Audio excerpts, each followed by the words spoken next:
Hello दोस्तों, नमः शिवाय। दोस्तों, आज मैं आपको बताऊंगी मंदिर कितने प्रकार के बताए गए। दोस्तों, मंदिर 3 प्रकार के बताए गए। मेरे गुरु कहते हैं मंदिर 3 प्रकार के होते हैं। एक मंदिर तो वो जो कि परमात्मा ने हमारा शरीर बनाया है, उस शरीर में आत्मा रूपी शिव विराज रहे। ये मंदिर भगवान के द्वारा बनाया गया है, क्योंकि शरीर एक मंदिर है और जो आत्मा बैठी है वो भगवान शिव है। तो जो परमात्मा द्वारा बनाया गया शरीर है वो एक मंदिर है। ये मंदिर जो है उन्होंने बताया कि बहुत प्रथम गति का, यानी अच्छे गति का मंदिर बताया गया, अच्छे। और दूसरा जो बताया गया मंदिर उन्होंने बताया जो अपनी मेहनत के द्वारा कमाए के पैसे से लोग जमीन खरीद कर मंदिर बनवाते हैं लोगों की पूजा पाठ करने के लिए। तो उन्होंने कहा दूसरा जो है, दूसरा गति का मंदिर जो बताया गया, जिससे गति होगी आदमी की, गति मतलब आगे जन्म मरण से मुक्ति होगी। तो उस मंदिर की कोई पूजा करता है तो उसको लाखों गुना फल प्राप्त होता है, क्योंकि वो किसी मेहनत के द्वारा बनाया गया है, अच्छी सकारात्मक ऊर्जा के द्वारा बनाया गया है। और तीसरी प्रकार का मंदिर आता है वो जो हम जमीन को हड़प करके लोग बना देते हैं। तो वो मंदिर जो है सबसे 3rd कैटेगरी में आया, क्योंकि प्रथम तो भगवान ने बनाया हमारा शरीर, दूसरा मनुष्य ने अपने पैसों के द्वारा, मेहनत के द्वारा, परिश्रम से बनाया, और तीसरा दूसरे की जमीन हड़प कर बनाया हुआ जमीन पर होती है तो वहाँ पर सकारात्मक ऊर्जा नहीं होती। आप चाहे वहाँ पर कितनी भी मूर्तियाँ स्थापित कर दो।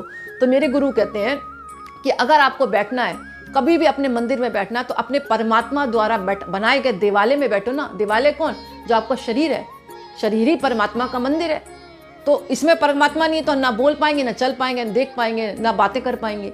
तो उसका सदैव ध्यान करना चाहिए। अपने शरीर को साफ सुथरा रखो, अच्छे वस्त्र से अलंकृत करो, क्योंकि मंदिर को ही साफ सुथरा रखा जाता है। तो अपने मंदिर को साफ सुथरा रखकर अलंकृत करो, ये सोचकर कि मेरे भीतर वो दिव्य आत्मा बैठी है जो इस पूरी सृष्टि का मुझे आनंद दिला रही है। क्योंकि आत्मा आनंद रूप है, वो रोना नहीं जानती, वो हंसना नहीं जानती, वो तो सिर्फ सत्य चित आनंद है, यानी वो हमेशा आनंद में ही रहती है। और आनंद का विलोम शब्द कभी बना ही नहीं है।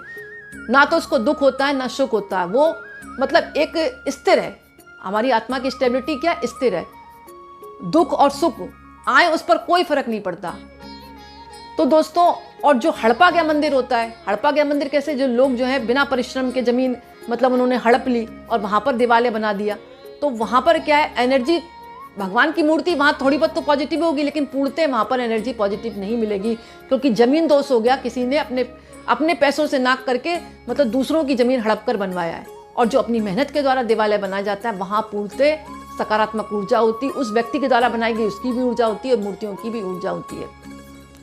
तो दोस्तों, इस बात का आप ध्यान रखें और अपने जीवन में एक संकल्प करें कि हमें प्रतिदिन कुछ भी दान करना है। दान में कुछ भी करें आप, और छोटे बच्चों को प्यार करें, क्योंकि छोटे बच्चे भगवान का रूप माने जाते हैं। उनको कुछ भी दें, टॉफी दें, लड्डू दें, क्योंकि उनमें भगवान का रूप होता है। छोटी कन्याओं में देवी का रूप होता है, और जो बच्चे होते हैं उनमें बटुक का रूप माना गया है।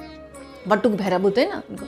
और जो घर की स्त्रियां हैं वो गृह लक्ष्मी का मानी गई है, तो उनका आदर सत्कार करें। उनको समय समय पर कोई चीज़ ला कर दें, उनको ज़्यादा दुखी ना करें, क्योंकि गृह लक्ष्मी आपकी घर की दुखी होगी तो लक्ष्मी आपके घर में कभी भी नहीं आएगी। और जो घर के मुखिया हैं वो भगवान विष्णु का स्वरूप माने गए हैं, तो विष्णु की भी आप घर की जो स्त्रियाँ वो सेवा करा करें। उनको समय पर खाना दें, पानी दें। अगर ऑफिस जा रहे हैं तो उनको समय पर हर चीज़ तैयार करके दें। अगर घर का विष्णु दुखी है, मुखिया दुखी है, तो घर लक्ष्मी भी दुखी रहेगी और घर के बच्चे भी दुखी रहेंगे। तो पूरा ब्रह्मांड भगवान ने ऐसा सेट किया है, वो हमें समझने की आवश्यकता है। क्योंकि शिव और पार्वती आपके घर में ही है और विष्णु और लक्ष्मी घर पर ही है। घर किससे बनता है? विष्णु लक्ष्मी से, शिव और पार्वती से। इसीलिए इनको गृहस्थ जीवन में प्रवेश कराया गया है। और ये भी कहा गया है कि पुत्र कैसे हो? गणेश और कार्तिकेय जैसे। बेटी कैसी हो? अशोक सुंदरी जैसी। ये हमारा परिवार ही है। भगवान शिव जो है हमारे परिवार ही है। जैसे कि मैंने बताया, आत्मा क्या है? शिव है। और पार्वती भी क्या है? पार्वती भी एनर्जी है, और बिगर एनर्जी के शिव कभी चल नहीं सकते। इसलिए जो भी प्रकृति में चीज़ दिखाई दे रही है वो माँ पार्वती है। हमारा शरीर क्या है? पार्वती है। और जो भीतर है वो आत्मा है, और आत्मा के बगैर शरीर कभी चलता नहीं है। इसलिए 2 दिव्य दृष्टि देखी जाए तो 2 दिव्य दृष्टि में 2 ज्योति हैं, शिव और पार्वती की। पूरा ब्रह्मांड इसी से चल रहा है। अगर वास्तव में किसी को मंदिर जाना है तो अपने घर से शुरुआत करे।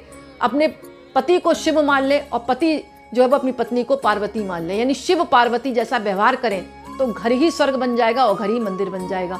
और गणेश जी को अपने पुत्र मान लें, कार्तिकेय जी को अपने पुत्र मान लें, यानी कि अपने बच्चों को ही वो गणेश और कार्तिकेय का रूप देकर उनके साथ भी आदर सत्कार से पेश आए तो आपको कहीं जाने की ज़रूरत नहीं है। आपका घर ही स्वर्ग बन जाएगा और स्वर्ग से ही मंदिर का निर्माण हो जाएगा। ऐसे विष्णु, घर घर में विष्णु है, घर घर में लक्ष्मी है।